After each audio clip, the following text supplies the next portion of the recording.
అసలు రోజా రోజా అనగానే మైక్ వచ్చింది. వాళ్ళ గురించి మాట్లాడేది మాత్రం అందరికి వినిపించాలని మైక్ కూడా అర్థమైంది.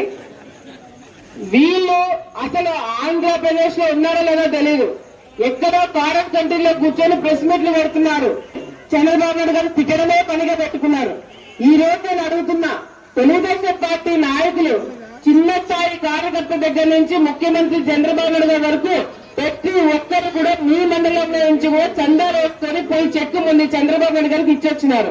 పొదుపు వాళ్ళతో సహా చిన్న చిన్న పొదుపు వాళ్ళతో వాళ్ళు కూడా డబ్బులు తీసుకొని పోయి చంద్రబాబు నాయుడు గారికి ఇస్తుంటే వేల కోట్లు 100 కోట్లు దోచుకొని దాచుకొని ఈ రోజు 1 కోటి రూపాయలు జగన్మోహన్ రెడ్డి గారు నేను వరద బాధితులకి 1 కోటి రూపాయలు ఇస్తారని చెప్పి అనౌన్స్ చేస్తున్నాడు.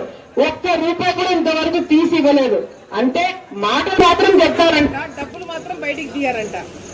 ఇది ఈ రోజు వైసీపీ నాయకుల పరిస్థితి.